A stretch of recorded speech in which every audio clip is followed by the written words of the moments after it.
Awesome. Hey everyone. It's really awesome to be with you all today talking about something that for us was really exciting.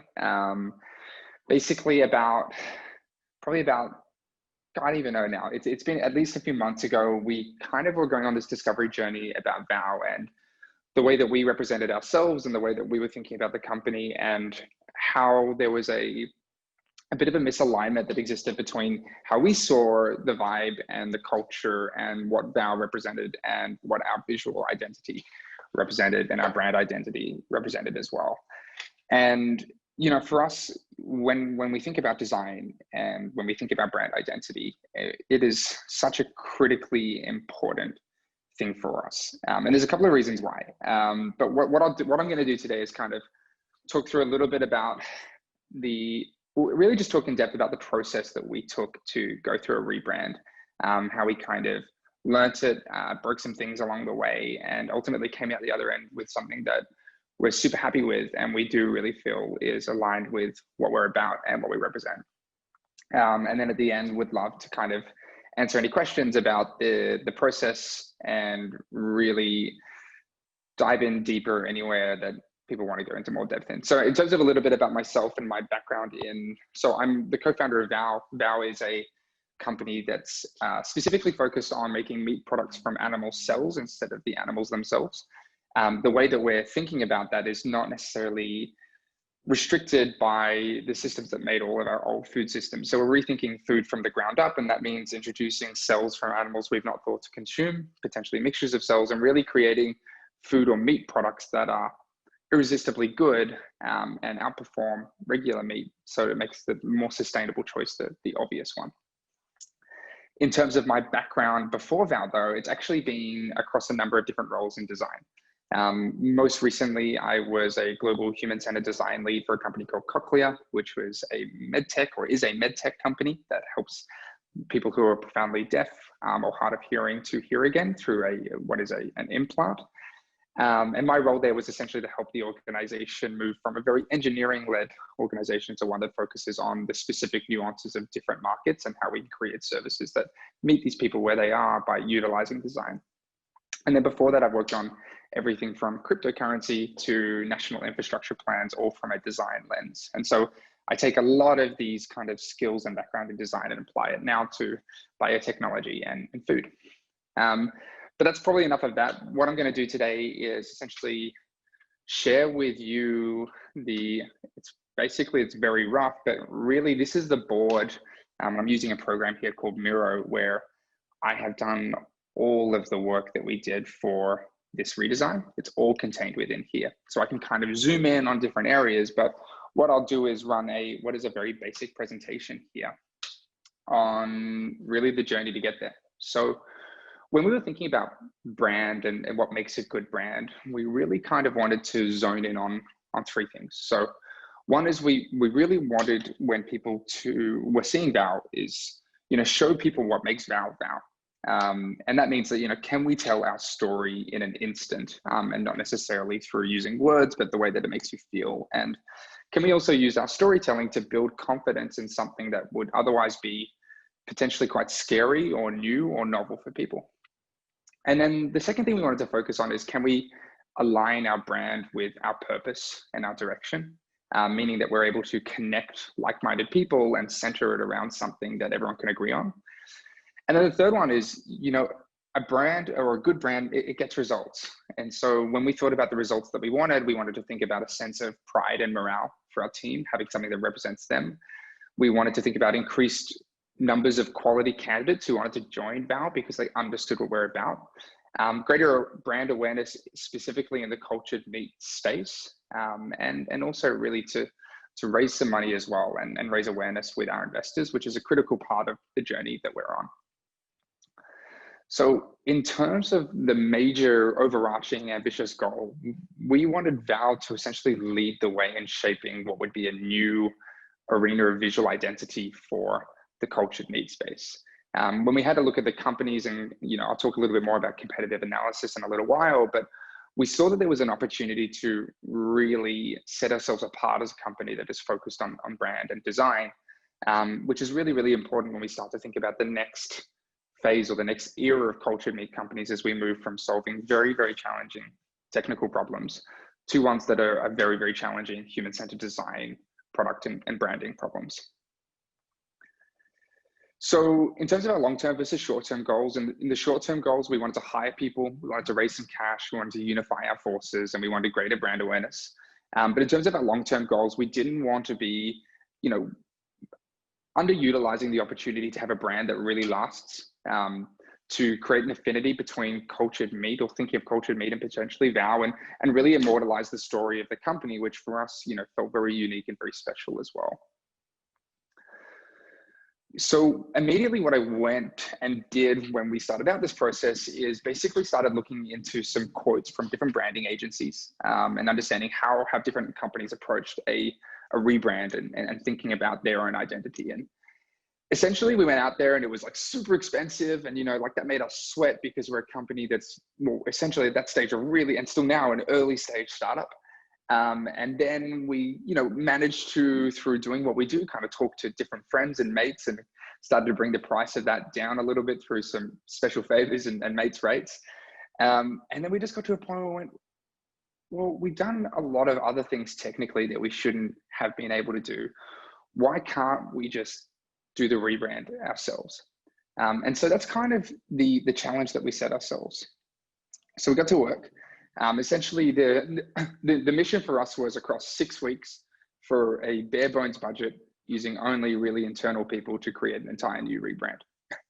So in terms of the way that we approached it, it was with a double diamond model. So for a lot of you designers on the call, you'll understand what this is, but essentially it's a combination of divergent and convergent thinking. So going out there, trying to identify all of the different data that exists, turn that into some insights that made sense for us, then go out and really widen up our approach to ideation.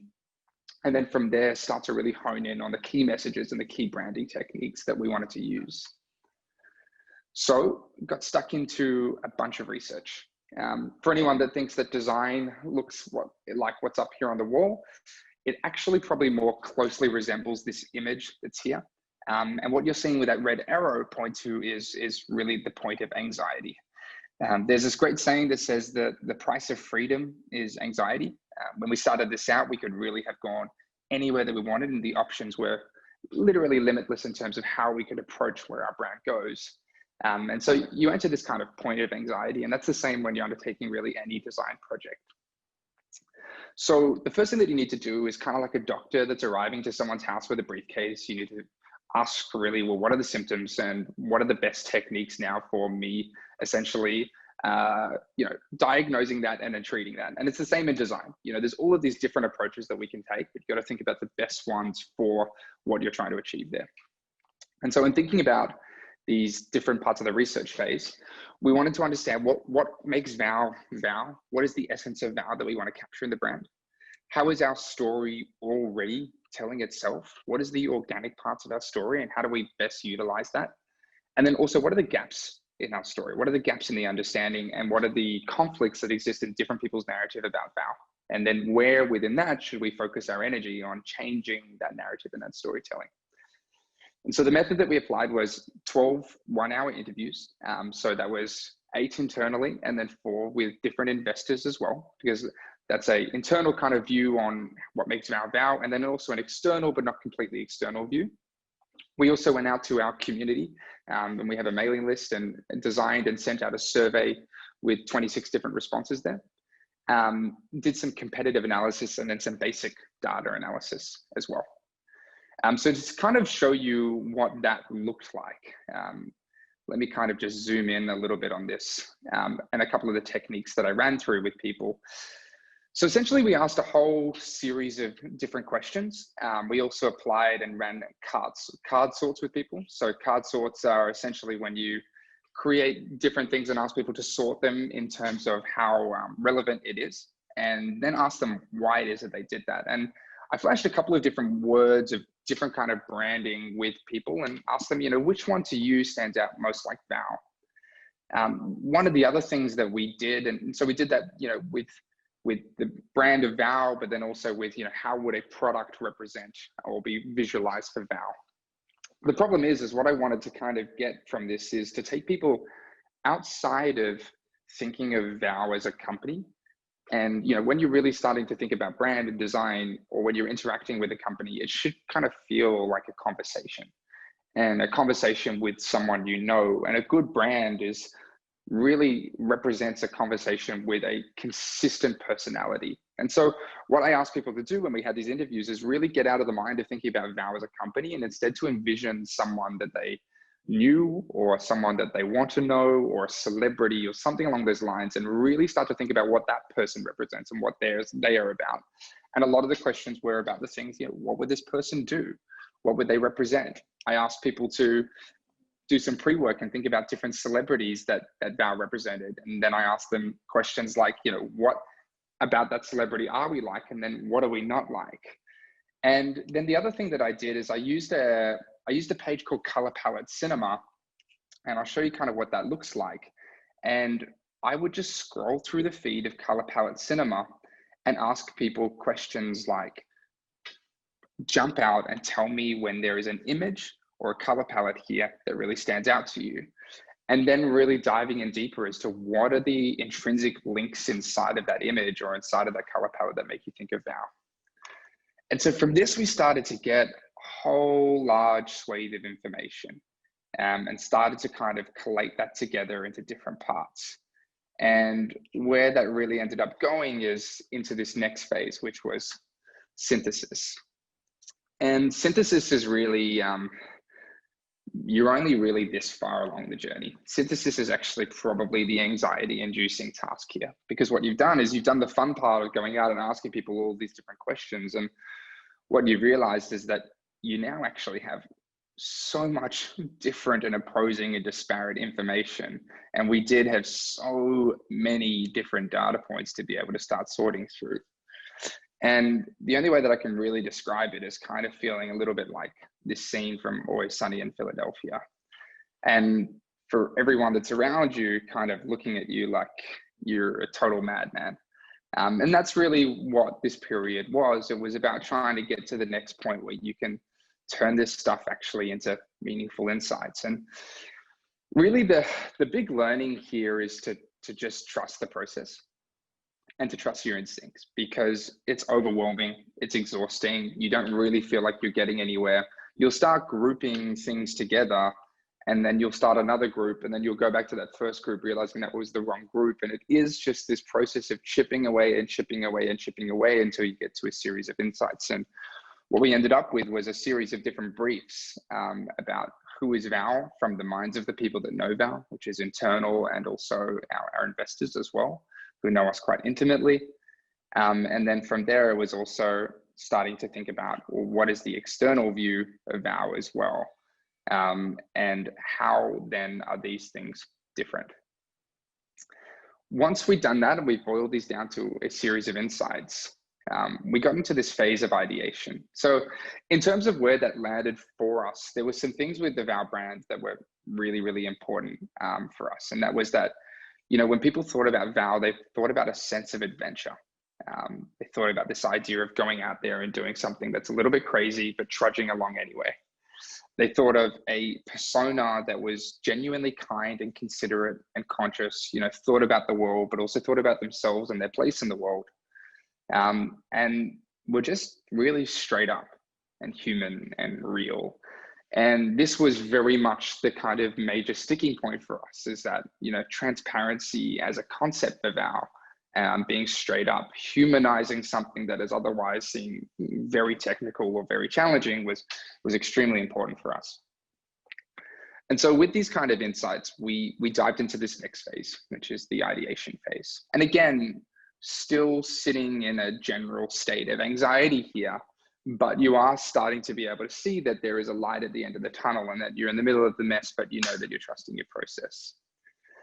So for this, when we set out and thought about the rebrand for Vow, we wanted to think about, well, what are the things that instill and inspire this sense of adventure within people, while also being approachable and straight up and human and real. And what we kind of went back to is our childhood and thinking, well, what are the things that were full of adventure and exciting, but managed to create this sense or this air that you were the hero in the journey, that you were part of it. And so what we ended up going back to was thinking about these kind of adventure comic books from when we were a kid. And this is taking a little while to kind of load here, but where we landed was, you know, really epic tales like Tintin and other similar kind of Asterix and, you know, the little train that could. And that might seem a little naff or juvenile, but what it did was take a sense of crazy otherworldly adventure and inspire kids to think that they could do the same. And, you know, this is literally like taking rockets to the moon. And we really started to dig into, you know, what are the themes of adventure here? What is the central character here? Is it someone that's relatable or someone that seems unattainable? And also, what are the color palettes that we're used to explore and excite while also not overwhelming the senses? And we started then to dive into different things that might represent Val. So we wanted to, when you're thinking about this idea of taking cells from an animal, analyzing them, applying these really complex biological techniques, it's suddenly a little bit frightening when you also start to think about your dinner at home. And so we wanted a motive to really represent what Val does. And we tried a few different things and we landed with an aura concept, which I'll share in a bit. We wanted something like a stamp, you know, a mark, our logo, something that in the future, when you look at, you understand where that comes from and what it represents. We wanted a unique illustration style, and we also wanted to tell our story in colors as well. We also then started to think about, well, how do we now represent this in our kind of, I guess, the central part of our brand, at least for now, which was going to be our customer-facing website. And so what you're seeing here is essentially the information architecture that we were doing before we went into the design phase. Because unless you understand how your story is going to be told through the different phases, you're going to waste a lot of time trying to design pages to represent that. And then we started going into kind of high-level wireframes at the same time that we were developing our ideation concepts around illustration style. And this wouldn't necessarily be the best way to do this, but for us on a very tight timeline, we were kind of doing a lot of different things at once. And so we wireframed and started to wireframe our story again, which actually helped inform the best information architecture there as well. So a lot of back and forth to really kind of iron out those kinks. And from there, we were able to kind of develop a brand brief. And this is what was really going to help us kind of have other people in our network lean in. And the key learning there was really that collaboration is kind of everything. So at this stage, we then needed to kind of go into build mode. We needed to start creating a lot of assets. And to do that, when I talk about we and I talk about the branding team here at Val, it was actually really myself and Evia. Evia was to join our team as a junior scientist. It just also turns out that, you know, beyond being a very, very talented scientist, she was also an incredible artist. And we both put in, you know, just late nights, basically making this happen with the two of us. We also drew in other people from our network. So we had a designer that helped us with some of the, with our word mark. And we also had, you know, someone who was a ex-head of strategy for a large alcohol company help us with some of the wording and how we evoke a sense of adventure and excitement in our copywriting on our website as well. And so then we essentially, that's where we kind of landed with our brand. What you're seeing here is essentially our mark, which for us was a representation of cells. So when we looked under a microscope at our skeletal muscle cells and thought about this idea that these are really the building blocks of the food that we're creating, we wanted a mark or something that would basically stand out and represent that. And then for typefaces, we wanted to go with something that was extremely modern, but also approachable and down to earth and quite classic and representative of these adventure books that we looked at. And so a sans serif font that was given a modern twist is really where we landed with our alternative version of Recoleta. And then for our mark, the only real adjustments that we made beyond that was a slight adjustment in the space in between the letters, the kerning, and also started to shape the different parts of the word Val to be hugging each other and coming together. And the reason being is, you know, the O in the middle there is kind of like a central cell figure. And we wanted that to really be at the center and drawing everything else in, almost as though there's a sense of gravity there. And so that's why you can see the W and the V kind of wrapping themselves around the O in the middle there. And in terms of kind of how that aura, we were thinking about that aura, it's really this idea that, you know, there is all of this incredible genetic and flavor and sensory information that exists within the cells of animals, and that we take that and analyze that, and ultimately that's what forms the basis of the food products that VOW represent. And so we wanted to kind of think about a way that we could really visualize that, and that's ultimately how this aura mark really came together. Beyond that, in terms of the color palette that we landed on, again, there's, you know, it's kind of a trope in design, but thinking about the ratios of kind of 60, 30, 10, when you think about your colors. For us, you know, blue was a very approachable, very calming, but also evoked a sense of adventure. Red was that thing that really stood out and was punchy and was bright. And, you know, at the end of the day, when we think about VOW, we don't want to be like everyone else. We want to have something that really, really stands out and almost kind of shocks you, but not so much that it's scary. And then the yellow to kind of, again, just instill that sense of contrast, and for, you know, those parts that we really wanted to highlight. We also wanted, you know, in thinking about a sense of adventure, went and looked into different kind of ways that we could represent contours from a map. What we actually did was went out to the team, and I asked everyone to tell me about a time that they'd been on an adventure that they really, really loved. And then what I did is went and took that site, found the kind of locations on Google Map, and then used a program to actually export the contours of that specific place where they did a hike or they went kayaking.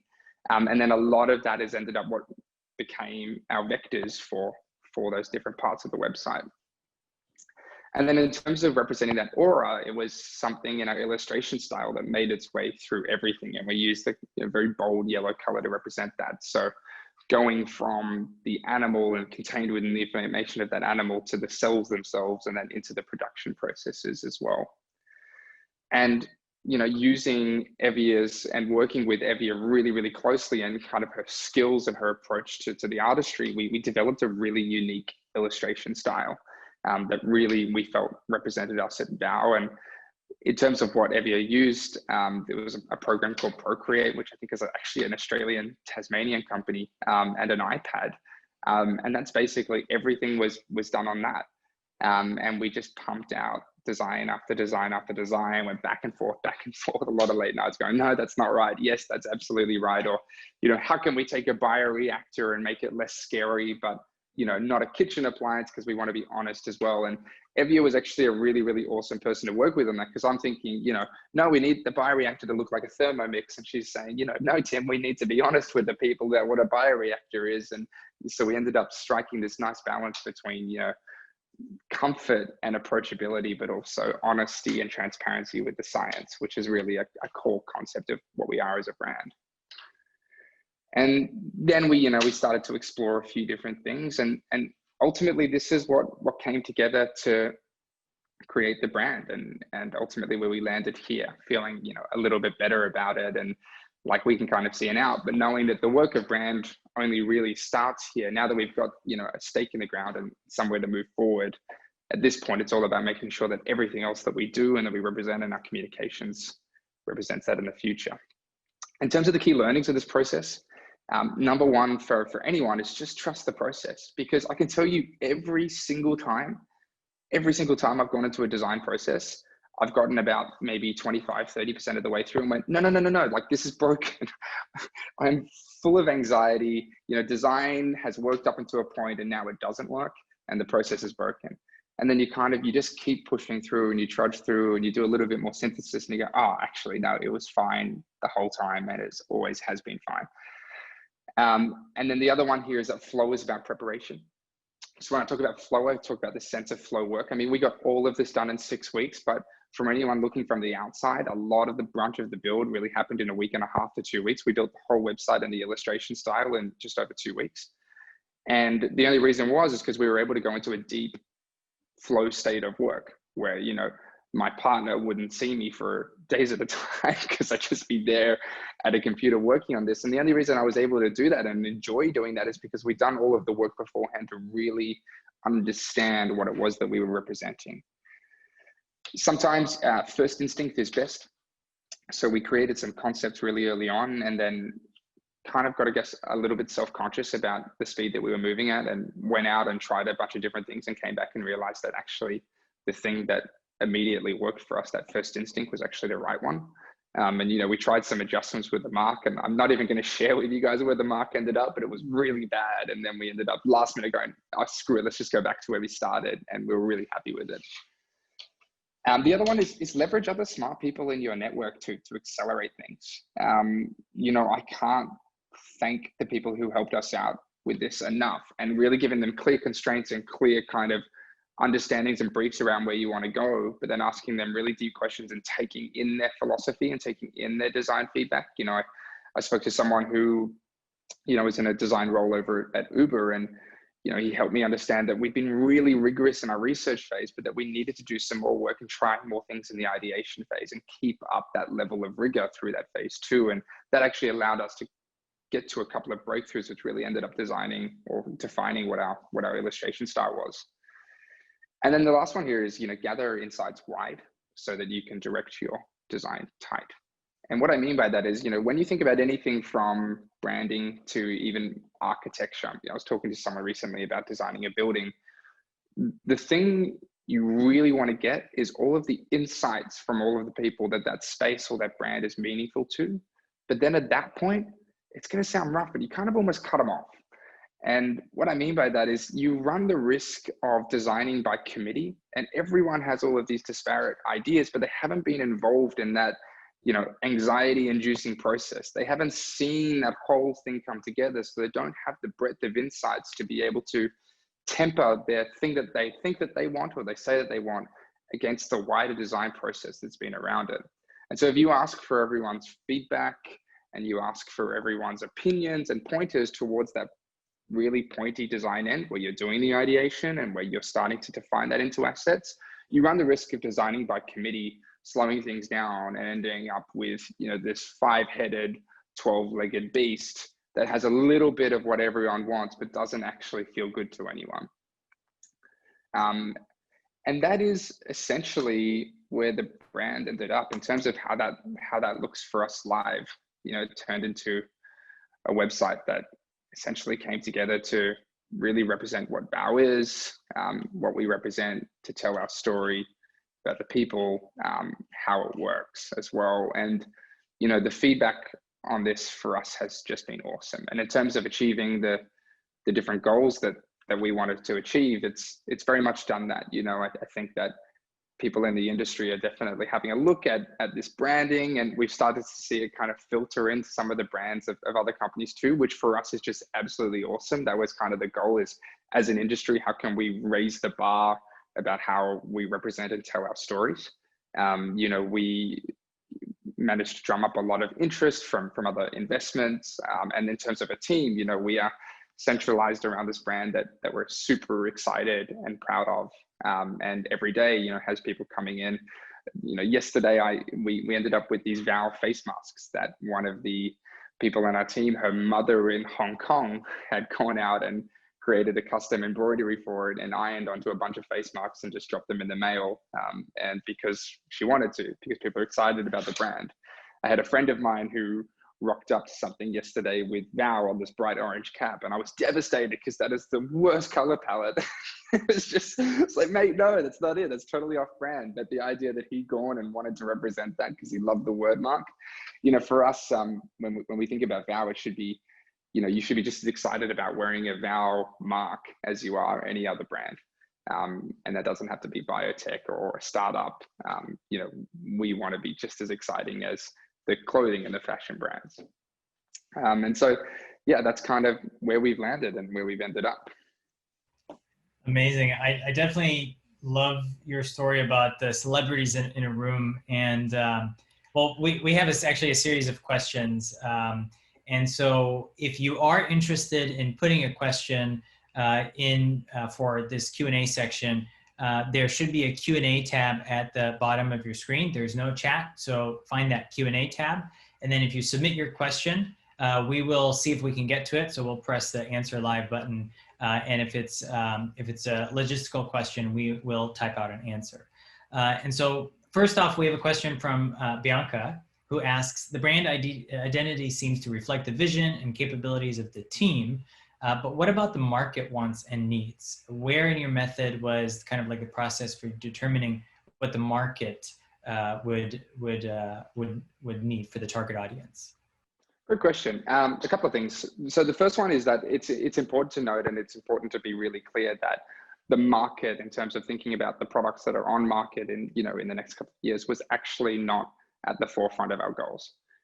This was, when we thought about it, it was something that unifies our team, and as an industry is something that's important and represents the message of VOW. But the future of VOW and the brands of VOW, it's not actually going to be VOW branded. We see ourselves as a house of brands that is known for a certain series of things, but not necessarily the products themselves. And the best comparison I can give there is, everyone knows Oreos or they know Cadbury as a brand, but people don't associate those brands with Mondelez International, which is the umbrella brand that sits above them. So in terms of our strategy, we had some clear goals, and you can't necessarily incorporate all of the goals in terms of suiting an audience for everyone when you're creating a brand. But it was still really important for us to make sure that we weren't degrading the messages of culture, meat, and an industry, and putting it out there in a way that people didn't understand it. And so we went and had a look at the messaging that was being used across a number of our different competitors in terms of what are the other messages that are out there in the world. I say competitors loosely, I think in this industry, no one really sees each other as competitors, but other culture meat companies. And I had a look at the way that they were telling their message, and we had a look at their wording and the way that it was structured, and we tried to adapt it to be a little bit more approachable, a little bit more human, a little bit more straight up and more real. And also, again, that sense of honesty about what it is that we're doing and that transparency around what we're doing. The other thing that in terms of our research process, going out to our community and then defining what these different people in our community were. So we defined that into a couple of key groups. There was kind of friends and family, which is a very small group of people who are active in our community. There were people who are what we call future taste testers and future markets. So they're just excited by the technology. But again, it's important to understand that that's very biased because they're super engaged. And then there's kind of everyone else that fell in the middle. So there's people who we're looking at actively like in our recruitment and joining us as an employee of our different kind of investors and other people who had different disparate interests as well. And we went out and tried to understand for them, what were the key messages? How do they think about VOW? How do they think about cultured meat? Where were the really positive patterns that existed? And where were the negative kind of pieces of misinformation that we could incorporate in our copywriting to try and kind of stamp out? But in terms of focusing on the market, in terms of future products, it wasn't our focus, and it was that way from the beginning. Great. And then a question regarding to locking down decisions. So when you are making a lot of micro decisions and this kind of huge ramble of things, how do you kind of lock down decisions, and how do you make sure that you are going to the next phase? Because there's a lot of key stakeholders involved. So how do you manage that? Yeah, it's a really good question. And, it comes back to this idea of, again, you want to go wide to get insights and make sure that everyone feels like they're involved in the process, but not designed by committee. So at each of those different phases, there is a really clear kind of communication point. So the first one is that, actually involve your stakeholders in the journey. And what I mean by that is like interview your different stakeholders. So for us, that was our team members and making sure that everyone felt like they were invested and part of the process. And so we interviewed everyone on the team at the time to get them involved and make sure that their insights were heard. And then when we played back the insights that we'd gotten from that research phase, it was a matter of making sure that everyone saw a part of their response, of their answer in that insight, in that synthesis as well. And when we played that back, that's a ticket to ride. It's really buying confidence at that point, saying, this is the things that we're working from. This is the brief here. Does anyone have any feedback on the brief? Is there anything in there that they feel doesn't represent what they were trying to say? And if you get to a point there where people have the confidence that you can move forward, it's really then about you need to now place a level of trust that we are representing the vision that you have. And then when you're playing that back at the end, we did have a few questions around, could we adjust the copy that we have here because it's not indicative of this or this? And the answers there were absolutely yes. But for the most part, it's really about locking down the process, making sure that people felt like they were involved in the process, but then at that point, taking their hands off and really making sure that there is a level of trust in the design. Great. We have two questions kind of related to before the rebrand. And so first, it's kind of related to the blog post. In the blog post or the Medium post, you had mentioned that that initial version of the Vow logo, you kind of threw together in Sketch, and then the co-founder pretty much said, yeah, this is good, and you guys both agreed that it was fine, right? And then you kind of moved forward, and then eventually got to the point where you knew you had to rebrand.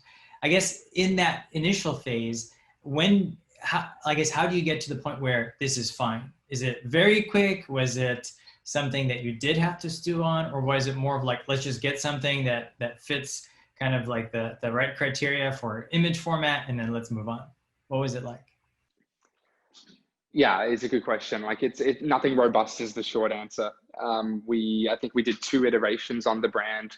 It was literally we've got 2 hours to do this sort of thing. The reason being is we were sending out our first teaser deck about what Vow represented, which, we look back on now and realize that it's totally hilarious and completely off the mark of where we ended up. But the essence was there.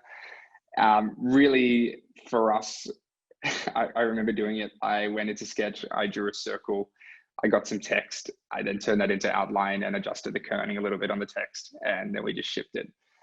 That was really the level and how robust it was there. Again, there's a larger theme in here, which is that, and a lot of my kind of like design work over the years has been about helping people understand that design is just adding value. So there's a lot that we could do from a purist design perspective. But at the end of the day, if it's not adding value and if there isn't really clear goals for the brand, for an organization, especially at an early stage, then there's a kind of a misalignment in the understanding of why a brand is important. And so at that stage, it just wasn't important. It simply wasn't. We needed something that people remembered the name. It got very, very, very kind of ugly very quickly. I think probably within literally a few months, it was like painful to look at. And it was actually getting in the way of stuff because, we want to design something and I'd go, can we just wait? Because we're going to have to fix this thing that's our brand. And it just got to a point where it's like, screw it, we need to do that. And there actually ended up being some incentives and some goals behind the idea of doing a rebrand. And that's, from the very active of we need to get some of the smartest people in the world to start being excited about working on our team. And we also need to really be proud of what Vow is and how we represent it. We had this really kind of sticky problem, which is in startups, usually what happens is they look really, really good on the outside and you get there and no one knows what the hell they're doing. And we still were, that was partly true with us, but we actually people would come on the inside and do a tour and talk to us about our philosophy and the work and the traction that we're making. They go, oh, wow, I didn't see that on your website, or wow, you guys didn't really seem like you were doing that. And we thought, okay, there's a huge disparity now between how we're representing ourselves and how we're doing things internally. And that was a conflict that we just had to kind of overcome. Great. And kind of like a next part to that question from Isha, who asks, hi, Tim, love the new look and the website. It's so fresh and agile and on brand. How did you decide on the name Vow? And was that a big part of the branding journey as well? Great question. The name was something, so that happened even before we did the first brand. The name was always something that was really, really important to us. In terms of the first name that we ever had, embarrassingly, so George and I had come up with different names when we were thinking about this before we kind of came together or even met.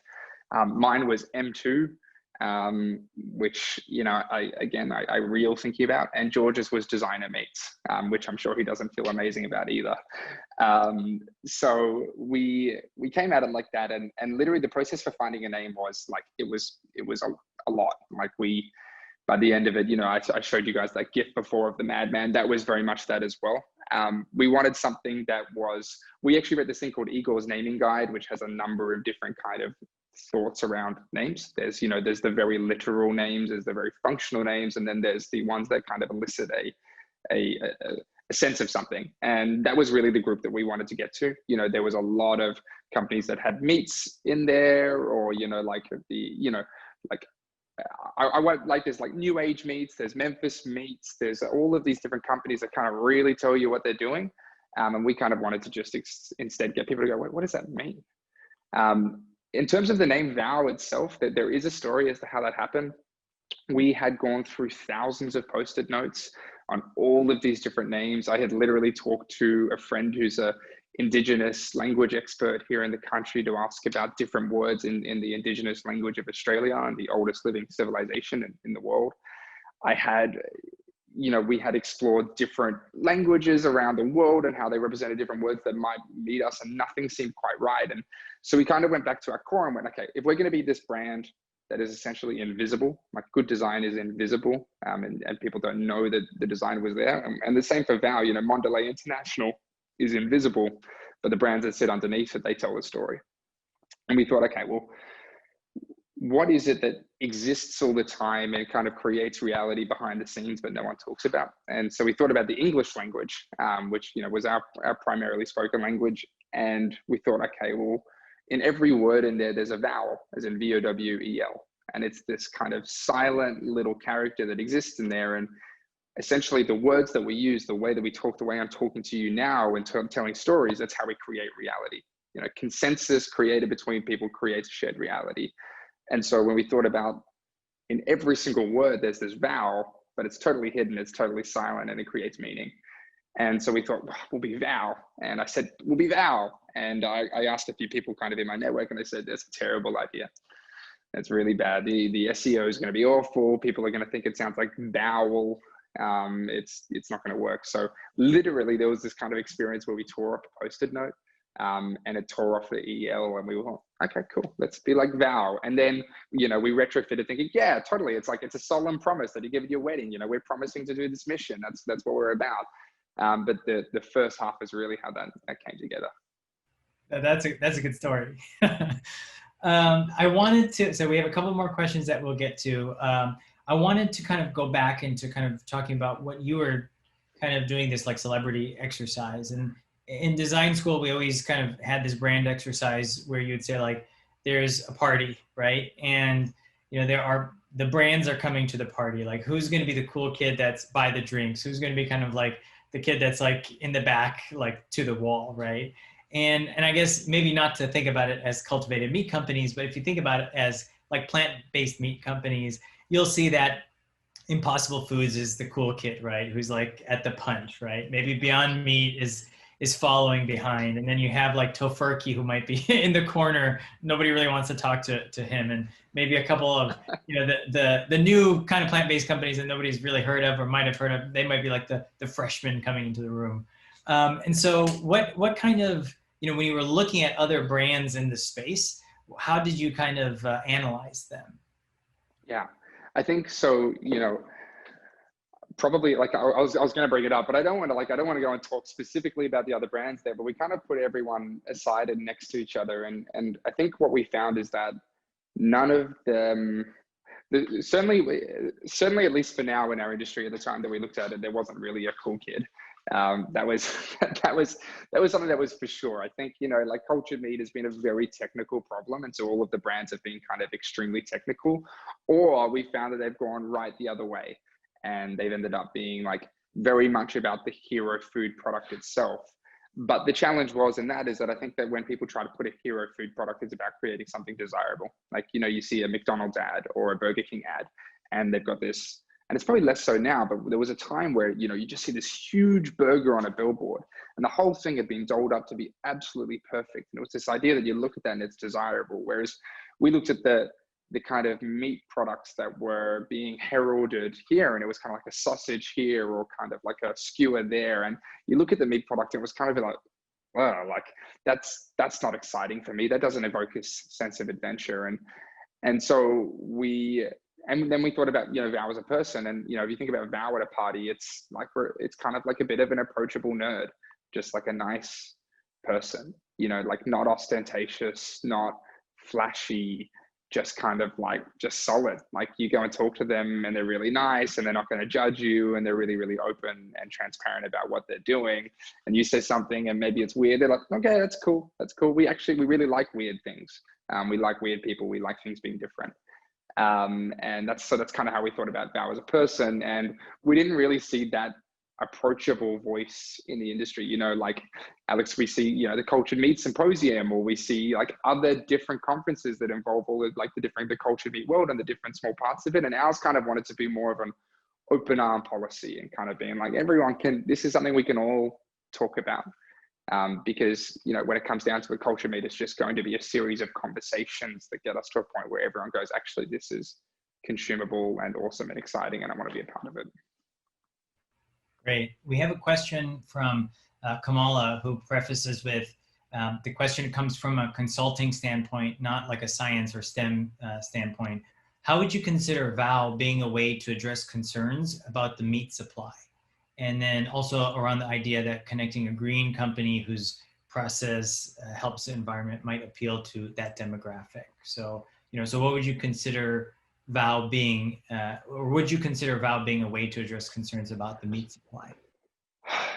Look, it's an interesting question. Like we had to think about this a lot when we were thinking about what VOW represents. You know, there is a lot that the beautiful thing about the cultured meat industry, and I think the thing that gets missed a little bit, is that it literally is a dinner table that everyone can sit at. You know, it's probably the first time ever that a vegan and a carnivore can sit at the table and really agree fundamentally on the same thing. And, you know, we thought about, you know, VOW is not anti-farmer. You know, we all, like, there's a lot of people who are deeply, deeply caring about animal welfare, but VOW as a company is not set up to support animal welfare. Our mission is really clearly that we want to feed billions of people with sustainable food. And the way that we do that is we make that sustainable food not only irresistible, but also available to people. And irresistible means it's just so good you can't ignore it. And available means that it's cheap enough that most of the world can access it. And it's no longer a statement of willpower. It's no longer a statement of bucking the trends of the food systems that exist now. It makes the obvious food choice also the one that does the best for the world.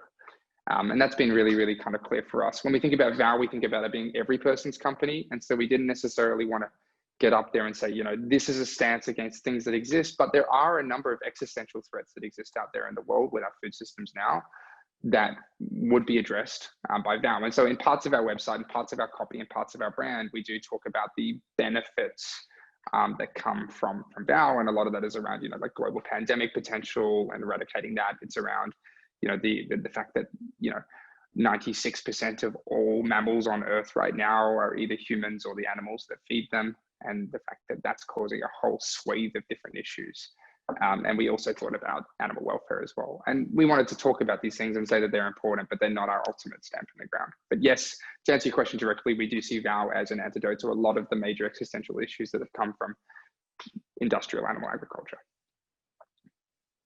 Great. And we'll do one more question before we wrap up. How did you decide as to what research methods to use? Great question. I think, so one of the things that is really important when thinking about research is, first of all, the split between quantitative and qualitative.